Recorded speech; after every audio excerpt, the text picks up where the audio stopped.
Number 31 है what is the angle traversed by the minute hand of the clock in 20 minutes. तो अगर हम यहाँ पर एक क्लॉक ड्रॉ कर दें तो हम देखते हैं कि पूरे क्लॉक में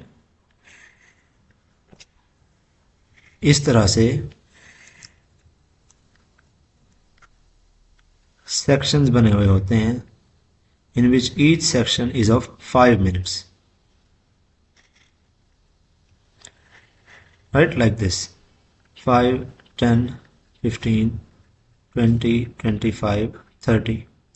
तो 1, 2, 3, 4, 5, 6 इसी तरह के 6 दूसरी तरफ के होते हैं। So the whole 360 degree angle of the clock is divided into 12 5 minute blocks. So हर 5 मिनट का जो ब्लॉक है, 5 मिनट का जो यूँ समझें सर्कल का पोर्शन है, that is composed of 30 degrees. सो हर 5 मिनट के जो दो इंटरवल्स हैं उनके बीच में एक इंटरवल 5 मिनट का 30 डिग्रीज के बराबर है। तो हमसे पूछा गया है कि 20 मिनट्स के अंदर वो minute hand of the clock कितना एंगल ट्रेवर्स करेगा।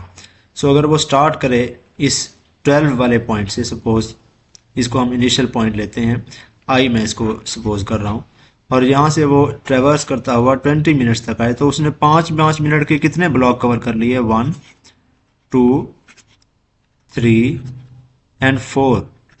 तो उसने ये 30 डिग्री का जो एंगल है ये 4 बार कवर किया है।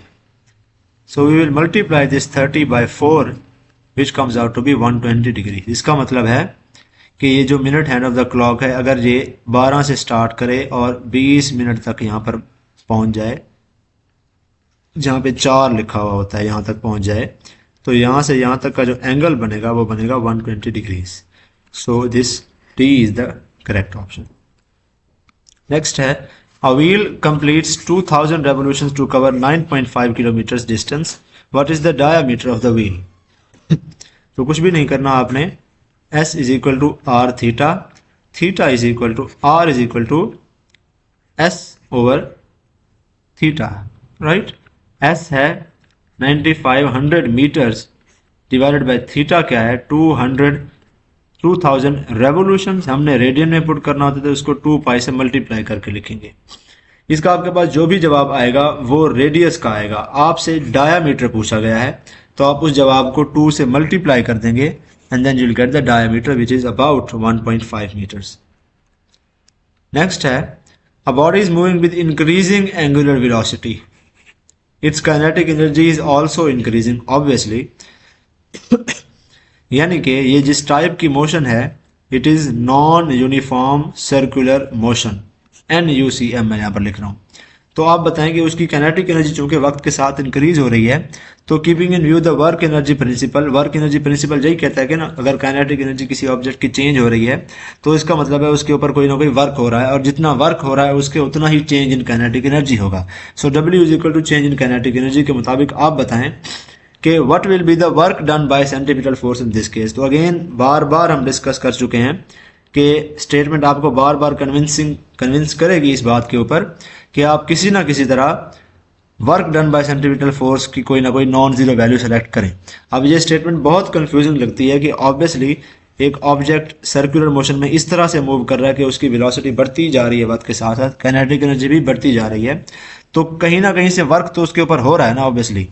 तो यहाँ पर बंदा थोड़ा सा टेम्प्ट हो जाता है कि वो कहता है कि हो सकता है ये वर्क सेंट्रीपिटल फोर्स की वजह से हो, जिसकी वजह से इसकी काइनेटिक एनर्जी बढ़ रही है। तो वो इस A, B या D ऑप्शन में से अपनी समझ के मुताबिक कोई ना कोई ऑप्शन सेलेक्ट कर लेता है। जीरो को सेलेक्ट करने से थोड़ा सा घबराता है कि यहाँ पर चूंकि काइनेटिक एनर्जी चेंज हो रही है तो वर्क तो हो रहा है, तो वर्क मैं जीरो कैसे सेलेक्ट करूं। तो यहाँ पर भी आपने इसको याद रखनी है ये बात, work done by centripetal force is always zero. वो आपको कुछ भी स्टेटमेंट दे दे, आपने हमेशा इसका जवाब जीरो ही लिखना है। तो इस केस में भी work done by centripetal force is always zero. तो अब आप यहाँ पर पूछेंगे कि फिर काइनेटिक एनर्जी यहाँ पर क्यों चेंज हो रही है। तो ये जो काइनेटिक एनर्जी है it is being changed by some tangential force. ये टेंजेंशियल फोर्स जो है इसकी वजह से टेंजेंशियल वेलोसिटी चेंज हो रही है, जिसकी वजह से ओमेगा यानी कि एंगुलर वेलोसिटी भी चेंज हो रही है, और उसी की वजह से यहाँ पर टेंजेंशियल एक्सेलरेशन भी प्रेजेंट है, यानी कि जीरो नहीं है, एंगुलर एक्सेलरेशन भी प्रेजेंट है। उसी की वजह से ही काइनेटिक एनर्जी भी इंक्रीज हो रही है। तो वो जो चेंज इन काइनेटिक एनर्जी है, ये जो काइनेटिक एनर्जी इस ऑब्जेक्ट की कंटिन्यूसली इंक्रीज करती जा रही है, ये किसी और टेंजेंशियल फोर्स की वजह से है। इस सेंट्रीपिटल फोर्स ने यहाँ पर भी कोई वर्क नहीं किया, वो फिर वो टेंजेंशियल फोर्स जो है वो वर्क कर रही है, उसकी वजह से ये काइनेटिक एनर्जी चेंज हो रही है। इसका जवाब आप 0 ही लगाएंगे। 34 है, if the radius of curvature of two paths is in the ratio of 1:2, in order to have equal centripetal forces, what should be the ratio of their velocities? Assume करते हैं हम दो ऑब्जेक्ट्स हैं, एक ऑब्जेक्ट है जिसकी centripetal force is given bye mv1 square by r1, एक दूसरी ऑब्जेक्ट है उसकी उतनी ही सेंट्रीपिटल फोर्स है, उसका उतना ही मास m है, लेकिन उसकी वेलोसिटी v2 है और रेडियस भी उसका थोड़ा सा डिफरेंट है, सो r2 लिख दिया। अब वो कह रहा है कि अगर उन दोनों की सेंट्रीपिटल फोर्सेस सेम हो तो ये Fc और Fc बराबर हो जाएंगी। हम दोनों इक्वेशंस को सेम कंसीडर कर सकते हैं, बराबर कर देंगे इस तरह से। m से m हम कैंसिल कर सकते हैं, हमारे पास फाइनल जो इक्वेशन बचती है वो बचती है v1 ओवर v2 का स्क्वायर होल स्क्वायर बराबर है r1 ओवर r2, राइट। या अगर आप इसका स्क्वायर हटाकर उधर स्क्वायर रूट लगा दें तो फिर भी ये इक्वेशन ठीक है। तो ये हमारे पास रेशो ऑफ वेलोसिटीज। अब आपको रेडियाई ऑफ कर्वेचर का जो रेशो है वो दिया हुआ है 1:2, आपने वेलोसिटीज का कर्वेचर निकालना है, तो r1 ओवर r2 की जगह आप यहाँ पर 1/2 लिख दें, आपके पास ये जवाब आ जाएगा। v1 over v2 will therefore be equal to 1 divided by 2 square root, so this C is the correct option. 35 है, the angle subtended by an arc equal to 1/360 times the circumference of the circle is equal to 1 degree. ये simply degree की definition है कि अगर पूरा का पूरा circle जो है उसकी सर्कमफेरेंस को 360 छोटे छोटे हिस्सों में डिवाइड कर दिया जाए तो हर एक छोटी सी आर्क जो एंगल सबटेंड करेगी सेंटर के ऊपर, वो एंगल 1 डिग्री कहलाएगा। इसी तरह 360 डिग्रीज होंगी पूरे के पूरे सर्कल में। 36 है, a can filled with water is moved in a vertical circle with a string 4 meter long. What should be the maximum time period of rotation so that the water inside does not fall? अभी हमने ऊपर किसी MCQ में एक जो है equation derive की थी, F is equal to 4 pi square mr over t square. अगर मैं FC की जगह यहां पर लिख दूं mg, ठीक है ना, ऑब्जेक्ट वो कैन है उसको हम रोटेट कर रहे हैं इस तरह से हवा में एक स्ट्रिंग से बांध के, और उसके अंदर पानी है, तो हाईएस्ट पॉइंट के ऊपर जाकर उसका जो अंदर वाला पानी है ऑब्वियसली वो नीचे की तरफ गिरना चाहेगा। लेकिन अगर हम इसको जल्दी से रोटेट कर लें, बहुत ही फास्टली इसको वर्टिकल पोजीशन से वापस दोबारा हॉरिजॉन्टल पोजीशन के ऊपर ले आए, तो इट इज पॉसिबल कि इसके अंदर ये जो वाटर है ये ना गिरे। तो फॉर दिस टू हैपन हमें चाहिए कि इस हाईएस्ट पोजीशन के ऊपर सेंट्रीफ्यूगल फोर्स बराबर हो इस वाटर के वजन के बराबर। सो mg डाउनवर्ड एक्ट करेगा, सेंट्रीफ्यूगल फोर्स ऊपर की तरफ एक्ट करेगी, दोनों एक दूसरे से कैंसल आउट हो जाएंगे। तो हाईएस्ट पॉइंट पर पहुंचने के बावजूद भी इस वाटर के कैन के अंदर से पानी नीचे नहीं गिरेगा। तो we have to assume the centripetal force to be equal to mg weight. तो Fc की जगह हमने यहां पर mg लिख दिया है, तो इक्वेशन इस तरह की हो गई है। मास से आप मास कैंसिल कर दें, इस तरफ सिर्फ g बच जाएगा, यहां पर m मैं कैंसिल कर रहा हूं, बाकी सिर्फ r लिख रहा हूं। Now you need to calculate this time period t। So t will be equal to 4 pi square r divided by g इसका स्क्वायर रूट। r की जगह आप यहां पर लेंथ पुट करेंगे विच इज 4। ठीक हो गया। सो जब आप इसको कैलकुलेट करेंगे you will find out, calculate कर ही लेते हैं, 4 इंटू पाई स्क्वायर, पाई की जगह आप पुट करेंगे 3 मल्टीप्लाइड बाई 3, सपोज 9 आ गया, इधर आगे 4 ही आ गया, यहाँ पर g की जगह आप वही 9.8 या 9 ही लिख दें। सो 9 से 9 कैंसिल हो जाएगा, 4 4s are 16 का square root which will be equal to 4 seconds. ठीक है ना। 9.8 की जगह हमने 9 इसलिए लिखा है क्योंकि ऊपर भी पाई स्क्वायर था ना, 3.14 का स्क्वायर, तो 3.14 का square will be something greater than 9। लेकिन हमने अगर उसको कम करके 9 लिख दिया है तो नीचे भी 9.8 की जगह इसको कम करके 9 लिख दें, न्यूमरेटर भी उतना ही कम किया, डिनोमिनेटर भी उतना ही कम किया, there will be no effect on the equation. तो ये कैलकुलेशन थोड़ी सी सिंप्लीफाई हो जाएगी। अब आप इस दोनों को फिर इजीली कैंसिल कर पाएंगे। So this is why we have done this. तो टाइम पीरियड आपके पास आ गया 4 सेकंड का। इसका मतलब है कि आप एक बाल्टी लें और उसमें पानी डालें और उसके बाद अगर विद इन 4 सेकंड उसको आप घुमा कर वर्टिकली वापस नीचे ले आते हैं तो उसमें से पानी नहीं गिरेगा, प्रोवाइडेड दैट जो आप स्ट्रिंग यूज करेंगे उस बाल्टी को घुमाने के लिए वो स्ट्रिंग 4 मीटर लंबी होनी चाहिए।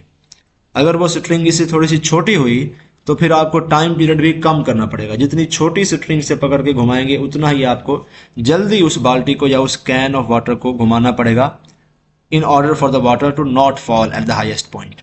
इस कंडीशन में स्ट्रिंग 4 मीटर लंबी थी तो यू नीड टू रोटेट या revolve the water can with in 4 seconds. 4 second के अंदर वो ऊपर जाके वापस इनिशियल पोजीशन पर आ गया तो उसमें से पानी नहीं गिरेगा क्योंकि centrifugal force will be sufficient enough to not allow the water to fall.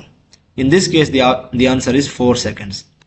37th है A 2 kilogram mass revolving in a circle of radius fula completes one revolution in 3 seconds। आपको वैल्यूज दे दी गई हैं मास की, रेडियस की और 1 revolution in 3 seconds ये उसकी एंगुलर वेलोसिटी दे दी गई है। फोर्स कैलकुलेट करनी है। So force is M R omega square centimetre force. Omega कितना है 1 रेवोल्यूशन इन 3 सेकंड, मास कितना है 2, रेडियस क्या है 5। ओमेगा की जगह अगर मैं पुट करूं 1 रेवोल्यूशन का मतलब 1 multiplied by 2 pi radians in 3 seconds, इसका square. So 10 multiplied by 4 pi square divided by 9। 10 को 4 से मल्टीप्लाई करेंगे तो 40 pi square divided by 9। B is the correct option. 38 है cyclist bends while taking a turn to do what. जब एक steep turn आता है तो साइकिलिस्ट या मोटरसाइकिलिस्ट बेंड करता है towards the centre of the circular path. क्या करने के लिए? To provide centripetal force.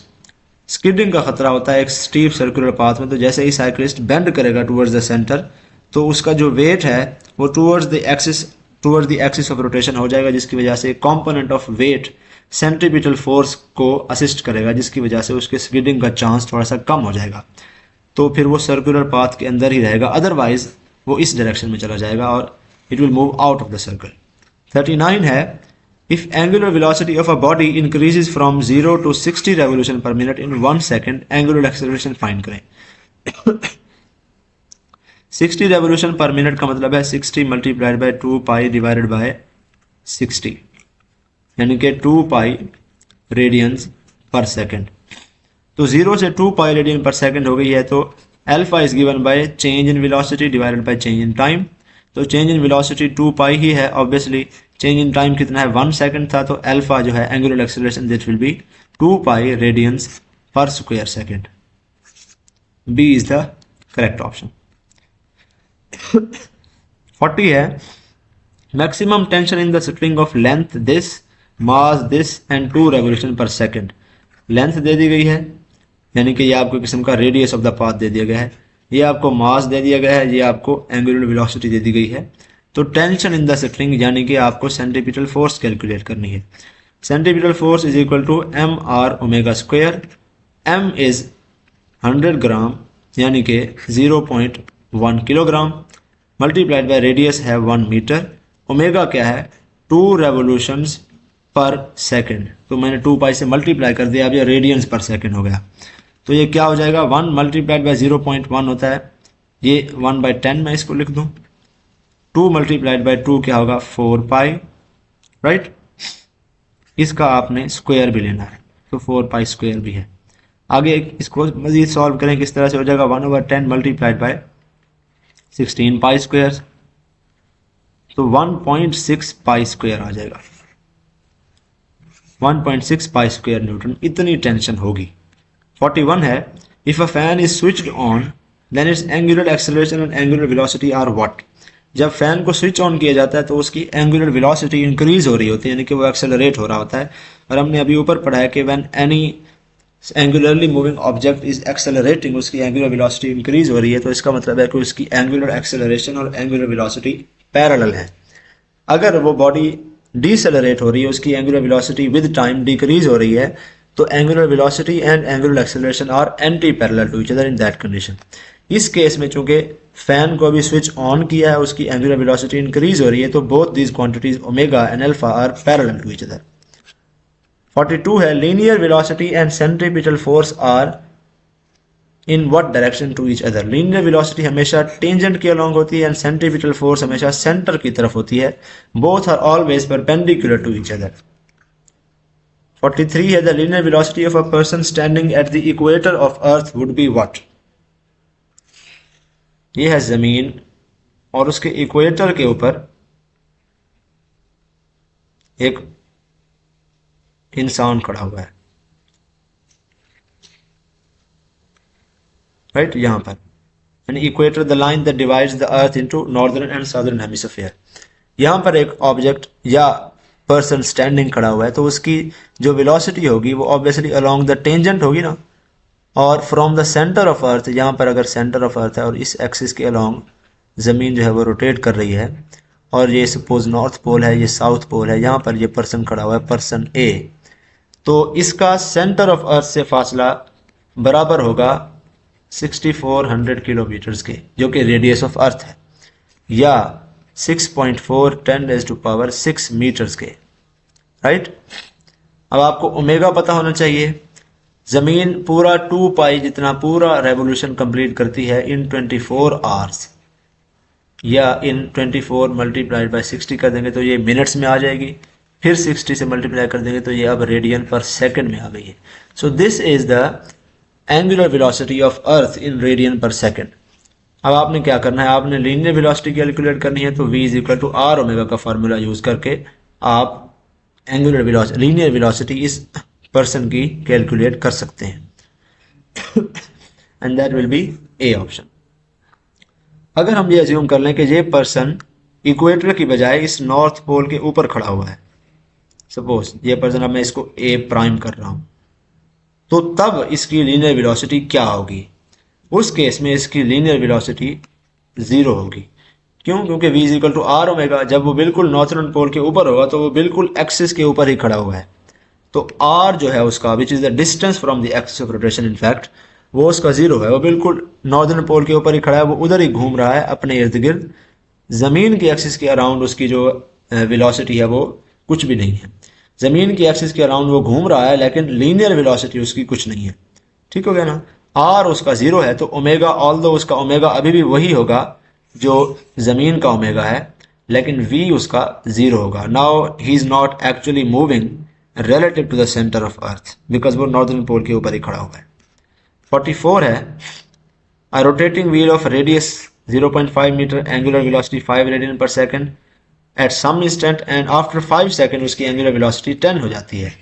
Angular acceleration calculate करें। सिंपली आपने चेंज इन वेलोसिटी कैलकुलेट करनी है। चेंज इन वेलोसिटी 5 से 10 हुई है, तो चेंज कितना आया? 5 का आया है, और डिवाइडेड बाय टाइम क्या आया? 5 आया है, तो 1 रेडियन पर स्क्वायर सेकंड इसका जवाब है। यह रेडियस हमारे किसी काम का नहीं था। 45 है बॉल का रेडियस है 5 सेंटीमीटर, और उस बॉल को हमने एक इंक्लाइंड प्लेन से रोल कर दिया है नीचे की तरफ फ्रॉम रेस्ट, मतलब इनिशियली रेस्ट पर थी, तो उसकी initial omega I will be 0। वो 4 सेकंड तक इंक्लाइंड प्लेन पर रोल करती रही है, और उसके बाद उसकी angular velocity 8 radian per second होगी। ये उसका ओमेगा एफ है, राइट। तो what do we need to calculate? We need to calculate angular acceleration and linear acceleration. अब आपने क्या करना है? सिंपली कुछ भी नहीं करना है। Angular acceleration is equal to final velocity minus initial velocity divided by time. Final velocity क्या है? 8 है। इनिशियल वेलोसिटी क्या थी? रेस्ट से स्टार्ट था, डिवाइडेड बाय टाइम क्या है? 4 है। तो 2 radians per square second will be the angular acceleration of this ball. We also need to find linear acceleration will be A is equal to R alpha. ठीक हो गया। तो are क्या है? 5 सेंटीमीटर है, और अल्फा क्या है? 2 है। सो 5 2s आर 10/100, यानी कि 0.1 मीटर पर स्क्वायर सेकंड। सो आप ऑप्शन यहाँ पे सेलेक्ट करेंगे 2 रेडियंस पर सेकंड वाला और 0.1 मीटर पर स्क्वायर सेकंड वाला। 46 है direction of angular velocity is along what? Angular velocity की डायरेक्शन हमेशा एक्सिस ऑफ रोटेशन के अलोंग होती है। 47 है when a car overturns which wheel will leave the ground first. अगर हम अज्यूम करें कि ये कार है और उसका एक व्हील इस तरफ है, एक व्हील इस तरफ है, and it is moving along a circular path like this. एक रोड है और उसके ऊपर वो मूव कर रही है इस तरह से। तो अगर किसी भी पॉइंट पर centripetal acceleration, centripetal force sufficient नहीं होती, फ्रिक्शन सफिशिएंट नहीं होती इस गाड़ी को इस सर्कुलर पाथ पर रखने के लिए, तो क्या होगा कि गाड़ी स्किड कर जाएगी, उसके व्हील जो है वो रोड पर नहीं रहेंगे, इधर उधर हो जाएंगे। तो सबसे पहले कौन सा व्हील ग्राउंड छोड़ेगा, ये डिपेंड करता है कि कौन सा wheel closer to the centre या closer to the axis of rotation है। होता इस तरह से है कि F C is equal to M V square over R है। अब ये दोनों व्हील्स इसके जो हैं वो डिफरेंट रेडियाई के सर्कल के अराउंड रोटेट कर रहे हैं। जो अंदर वाला व्हील है उसके लिए ये आर इज स्मॉलर, राइट। अगर हम यहाँ पर सेंटर लें तो उसका आर थोड़ा सा छोटा है। आर छोटा है तो इसका मतलब है इसको सेंट्रीपिटल फोर्स ज़्यादा चाहिए to keep on the track, क्योंकि centripetal force is inversely proportional to radius. जबकि ये जो बाहर वाला व्हील है इसका जो आर है ये ज़्यादा है। सो इसका आर अगर लार्जर है तो we need lesser centripetal force to keep the outer wheel on the track. So अगर कभी ऐसा होता है कि रोड वेट है या गाड़ी स्किड कर रही है और फ्रिक्शन जो है सफिशिएंट नहीं है to keep the car on track, तो सबसे पहले अंदर वाले व्हील को, जिसको ज़्यादा सेंट्रीपिटल फोर्स की ज़रूरत है, उसको सेंट्रीपिटल फोर्स जो है it will fall short to keep it on the track. उसके लिए सबसे पहले कमी होगी, जिसको ज़रूरत ज़्यादा है उसी को सबसे पहले कमी का सामना करना पड़ता है। तो अंदर वाला व्हील सबसे पहले स्किड करेगा और ग्राउंड छोड़ देगा और गाड़ी थोड़ी सी इस तरह से उलट जाएगी। अंदर वाला व्हील उठ जाएगा, बाहर वाला wheel will still be on the ground, ठीक है ना। तो the wheel that leaves the ground first is the inner wheel. 48th है, a body of mass this circle with a speed of this and keeping the radius the same, what will be the new speed if the tension in the string is doubled? Simple सी बात है, F C is equal to M V square over R. आपको initial V दे दी गई है, या अगर आप एम आर ओमेगा स्क्वेयर लिखें, आर ओमेगा स्क्वेयर, तो आप देख सकते हैं कि जो ओमेगा है it is directly proportional to square root of centripetal force. Centripetal force is directly proportional to omega square and omega is directly proportional to square root of centripetal force. तो अगर आप centripetal force डबल करते हैं तो omega 2 का square root times increase हो जाएगी। Centripetal force का मतलब यही टेंशन। तो ओमेगा अभी अगर 5 आरपीएम है तो बाद में 5 टाइम्स 2 स्क्वायर रूट आरपीएम हो जाएगी। 2 स्क्वायर रूट अप्रॉक्सीमेटली 1.4 होता है, इसको इससे मल्टीप्लाई करें 7 आता है। तो अब 7 रेवोल्यूशंस पर मिनट की जो है न्यू स्पीड हमें चाहिए। 49 है, a bike wheel moving in a particular path with an angular speed of 1 revolution per second is brought to rest, और 1 सेकंड के अंदर वो रेस्ट के ऊपर आ जाती है। तो आप बताएं एंगुलर एक्सेलरेशन क्या होगी। Angular acceleration is final velocity जो कि 0 है माइनस इनिशियल वेलोसिटी जो कि 1 रेवोल्यूशन पर सेकंड है। 1 रेवोल्यूशन पर सेकंड का मतलब 1 रेवोल्यूशन की जगह 2 पाई और नीचे 1 सेकंड, तो ये 2 पाई रेडियंस पर second approximately, divided by time कितना है 1 सेकंड है। तो अल्फा क्या होगा -2 पाई इतने radiance per square second. Negative इसलिए है क्योंकि ये रिटार्डिंग फोर्स है और नेगेटिव एक्सेलरेशन है।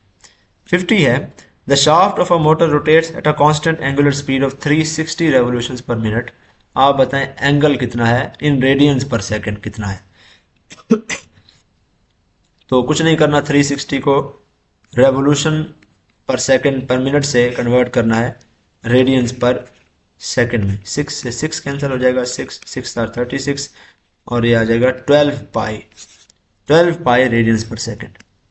51 है, the moment of linear momentum is called angular momentum. ये जो वर्ड मोमेंट होता है it stands for angular counter part.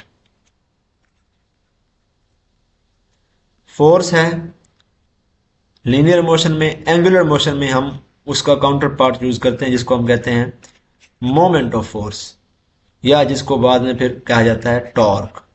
इसी तरह लीनियर मोमेंटम का मोमेंट होता है उसको हम कहते हैं मोमेंट ऑफ लीनियर मोमेंटम, या उसको एंगुलर मोमेंटम एल से शो करते हैं। ठीक हो गया ना। इसी तरह इनर्शिया होता है लीनियर सिस्टम में, लीनियर मोशन में, तो मोमेंट ऑफ इनर्शिया होता है एंगुलर में। तो ये जो वर्ड मोमेंट जब भी कहीं पर आ जाए तो इसका मतलब है कि हम किसी भी लीनियर वेरिएबल का एंगुलर काउंटर पार्ट की बात कर रहे हैं। तो लीनियर मोमेंटम का अगर एंगुलर काउंटर पार्ट की बात करें तो वो एंगुलर मोमेंटम होता है। 52 है angular speed of daily rotation of earth in radian per hour. जमीन जो है वो 2 पाई रेडियन यानी कि पूरी की पूरी एक रेवोल्यूशन कंप्लीट करती है इन 24 आवर्स। तो इतने रेडियंस पर आवर हो जाएगा। इसको सिंप्लीफाई कर लें तो पाई ओवर 12 आ जाएगा। सी इज द करेक्ट ऑप्शन। 53 है a wheel rotates through how much angle in 1 second if its speed is 600 RPM. तो सिंपल बात है, इसमें भी अगेन आपको 600 आरपीएम को कन्वर्ट करना है इनटू रेडियंस पर सेकेंड। 0 से 0 कैंसिल हो जाएगा, 6 10 आर, 10 को 20 से मल्टीप्लाई करें, 20 पाई रेडियंस एक सेकेंड में वो कवर करेगा। 54 है दो बॉडीज हैं, एक का मास है 10 kg, एक का मास है 5 kg, और वो रोटेट कर रही है इन सर्कुलर पाथ्स। जो 10 kg वाली ऑब्जेक्ट है उसका रेडियस है कैपिटल आर, 5 kg वाली का small R, with equal time periods. Time periods t1 बराबर है t2 के। What will be the ratio of their centripetal accelerations. आपने AC1 डिवाइडेड बाय AC2 यानी कि centripetal acceleration of the first body divided by centripetal acceleration of the second body calculate करना है। अगर हम अज्यूम कर लें, अब अगेन वही बात है, आपने पहले देखना है कि जो गिवन वेरिएबल्स हैं क्या वो सारे के सारे आपके जो फार्मूला आप यूज कर रहे हैं उसमें हैं कि नहीं है। अब आप यहाँ पर वो a is equal to V square over R वाला फार्मूला यूज करके नहीं कर सकते। उस हिसाब से एक्सेलरेशन रेडियस के इन्वर्सली प्रोपोर्शनल है। तो अगर आप रेशो कैलकुलेट करेंगे कि centripetal acceleration of the first body divided by centripetal acceleration of the second body, that will be equal to radius of the second body divided by radius of the first body. इस case में radius of the second body है small R, radius of the first body है capital R. तो आप ये option select करके लगा देंगे, जो कि फिर गलत हो जाएगा ऑब्वियसली, क्योंकि आपने जो फार्मूला यूज किया है वो है जिसमें सारे वेरिएबल्स हैं ही नहीं। हमें जो वेरिएबल कांस्टेंट रखने को कहा गया है वो है टाइम पीरियड। इस वैल्यू में, इस फॉर्मूले में टाइम पीरियड है ही नहीं, तो कांस्टेंट आप किसको रख रहे हैं। यहाँ पर आप कांस्टेंट इस v को रख रहे हैं और बाकी दोनों का a और r का रेशो ले रहे हैं। तो ऐसा नहीं करना, आपने वो फार्मूला यूज करना है जिसमें टाइम पीरियड हो।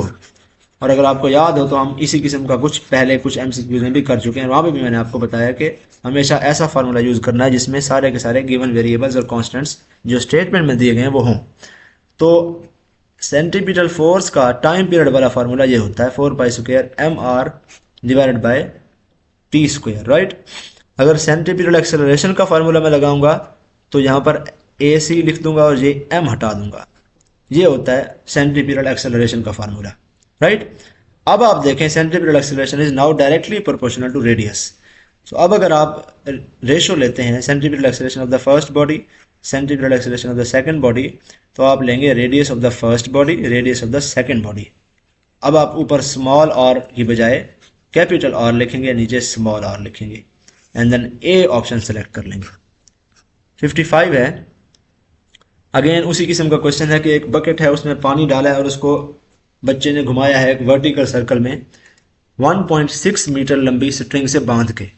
तो आपने क्या करना है कि आपने बताना है कि किस मिनिमम स्पीड से बकेट को घुमाए कि हाईएस्ट पॉइंट पर जाकर भी जब बकेट बिल्कुल उल्टी हो जाती है तो वाटर स्पिल ना हो।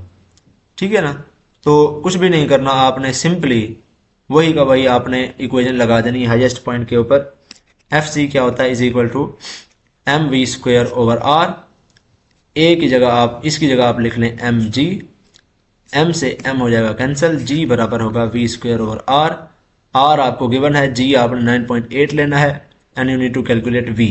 v will be equal to r g का स्क्वायर रूट। r क्या है यहाँ पर 1.6 है, g क्या है यहाँ पर सपोज मैं उसको 10 लेता हूँ फॉर सिंप्लीफिकेशन, और ये हो जाएगा 16 का स्क्वायर रूट और वो हो जाएगा 4 मीटर पर सेकेंड। सो अगर मैं 1.6 मीटर लंबी स्ट्रिंग से किसी पानी की भरी हुई बाल्टी को पकड़ के वर्टिकल सर्कल में घुमाता हूं और मैं चाहता हूं कि मैं उसको घुमाऊं और पानी ना गिरे, तो मुझे चाहिए कि उस बकेट को मैं 4 मीटर पर सेकंड की वेलोसिटी से घुमाऊं। ये वो मिनिमम स्पीड है जिस पर पानी नहीं गिरेगा। इससे ऊपर वाली स्पीड पर भी पानी नहीं गिरेगा, इससे नीचे वाली पे गिर जाएगा। So this is the minimum speed. Moving on to the next one, 56 है, the drum of a spin dryer has a radius this, it rotates at इतना एंगुलर वेलोसिटी। आपने क्या करना है, उस ड्रम के एज के ऊपर एक पॉइंट है, उसकी आपने सेंट्रीपिटल एक्सेलरेशन कैलकुलेट करनी है। So centripetal acceleration is given by v square over r। यहाँ पर एंगुलर दिया हुआ है तो r ओमेगा स्क्वायर आप पुट कर देंगे। ओमेगा यहाँ पर रेवोल्यूशन पर मिनट में है, पहले उसको भी कन्वर्ट कर लेंगे रेडियन पर सेकंड में, और r की वैल्यू भी सेंटीमीटर में है। You need to divide it by 100। After simplifying it we get answer 790 metre per square second. A is the correct option. 57 है, A train moves around a circular track of diameter 0.7 metre. Diameter है, इसको पहले radius में convert कर लें तो 0.35, इसका half हो जाएगा। 1 रेवोल्यूशन इन 10 सेकेंड्स। आपने एंगुलर स्पीड उसकी जो है वो कैलकुलेट करनी है। Angular speed is given bye 1 revolution in 10 second है, तो 2 पाई डिवाइडेड बाय आपने 10 कर देना सिंपली, और कुछ नहीं करना। 2 5 are 10, पाई बाय 5, ये अप्रोक्सीमेटली 0.63 रेडियंस पर सेकंड ही आता है। अगेन ये वही ऊपर वाला ही सिनारियो है, लेकिन इस केस में आपने उसी ट्रेन की सेंट्रीपिटल एक्सेलरेशन कैलकुलेट करनी है।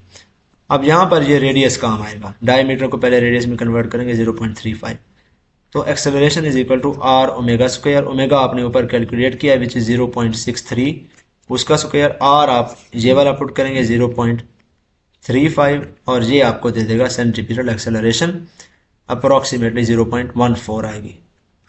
59 है, if an over bridge is made concave instead of convex, the maximum thrust by the road when a car of mass m and velocity v passes over it will be what. Normally bridge जो होता है वो convex होता है, ऊपर की तरफ bulging होता है, फ्लाईओवर्स वगैरह आपने देखे होंगे, लेकिन वो यहाँ पर अज्यूम कर रहा है कि if this over bridge is made concave, इस तरह की बजाय इस तरह अगर वो बना हुआ हो, कनकेव इंस्टेड ऑफ कन्वेक्स, और गाड़ी ऊपर जाने की बजाय नीचे की तरफ ट्रेवल कर रही हो इस तरह से, और फिर ऊपर चढ़े और फिर वापस रोड पर आ जाए, तो आप बताएं जब वो मैक्सिमम थ्रस्ट, जब वो सबसे नीचे वाले पॉइंट पर होगा, इस पॉइंट पर उसके ऊपर मैक्सिमम थ्रस्ट होगा। थ्रस्ट से मुराद इस ब्रिज का नॉर्मल फोर्स होता है, राइट। इस पॉइंट के ऊपर भी नॉर्मल फोर्स होगा, टूवर्ड्स द सेंटर ही होता है हमेशा। तो ये मैक्सिमम, ये थ्रस्ट मैक्सिमम तब होता है जब object point of maximum depth के ऊपर पहुंच जाता है, यानी कि सबसे नीचे जब गाड़ी होगी इस पॉइंट के ऊपर, तब थ्रस्ट होगा मैक्सिमम। मास भी दे दिया है, वेलोसिटी भी दे दी है आपको, आपने वो मैक्सिमम थ्रस्ट कैलकुलेट करना है। बाकी चीज़ों को मैं इरेज कर रहा हूँ, सिर्फ यही एक जगह पर मैं फोकस कर रहा हूँ। अब इस पॉइंट के ऊपर जब गाड़ी आएगी, mg will be directed in this direction and thrust will be directed in this direction. अब चूंकि सर्कुलर पाथ है तो obviously there will be centripetal force and it will also be directed in this direction. अब इस case में जो centripetal force है that is given by, आपने इस नॉर्मल फोर्स में से ये mg अगर माइनस कर दें तो जो बाकी बचेगा वो सेंट्रीपिटल फोर्स बचेगा। So n minus mg will give us the centripetal force. n will be equal to centripetal force plus mg and n will be equal to mv square over r plus mg। ये है उसका maximum thrust, ठीक हो गया। सो mv square over r plus mg is the correct option। Question number 60 है, last है, banking of roads is done to minimise skidding because it does what. Normally क्या किया जाता है, रोड ऑब्वियसली पूरी की पूरी हॉरिजॉन्टल होती है और इसके ऊपर गाड़ी इस तरह से चलती है। बैंकिंग ऑफ रोड्स में ये रोड थोड़ी सी इस तरह से उभार दी जाती है, आउटर एज उसका जो है हायर होता है as compare to lower edge, तो ऑब्जेक्ट का जो वेट है वो थोड़ा सा ढलक जाता है टूवर्ड्स इस तरफ, टूवर्ड्स द सेंटर। तो वेट का एक कंपोनेंट जो है, दोनों कंपोनेंट्स नहीं, एक कंपोनेंट तो हो जाएगा नॉर्मल फोर्स, रिएक्शन फोर्स को कैंसिल करने में अगेंस्ट द रोड। दूसरा कंपोनेंट जो है वेट का, ये mg है, दूसरा कंपोनेंट उसका वेट का towards the centre of the circular path होता है। सो वेट का एक कंपोनेंट सेंट्रीपिटल फोर्स को असिस्ट करता है, तो इस वजह से स्किडिंग जो है वो हायर स्पीड्स के ऊपर भी पॉसिबल नहीं होती। एक अनबैंक्ड रोड में ऑब्जेक्ट एक मखसूस वेलोसिटी सपोज v तक ट्रैवल कर सकती है अगर हम अज्यूम करें, और कैलकुलेशन के बाद हम फाइंड करते हैं कि अगर वेलोसिटी उसकी इस v से ज़्यादा हुई तो वो स्किड कर जाएगी। अगर इसी रोड को हम बैंक कर दें तो अब ये जो रेंज ऑफ वेलोसिटी है ये बढ़ जाएगी। सपोज अगर यहाँ पर 100 मीटर पर सेकंड मैक्सिमम वेलोसिटी थी, इसके ऊपर स्किडिंग हो जाती थी, तो जब हम बैंकिंग कर देंगे तो अब वो हो सकता है 150 या 170 मीटर पर सेकंड जितनी वेलोसिटी तक जा सके विदाउट स्किडिंग। क्यों? क्योंकि अब सेंट्रीपिटल फोर्स को एक और असिस्टेंस मिल गई है via the component of weight. So C is the correct option. Skidding helps control skidding by banking of roads helps control skidding by providing a component of weight in favor of centripetal force. That's all for today. See you guys in the next video. I hope every concept was clear today. Allah Hafiz.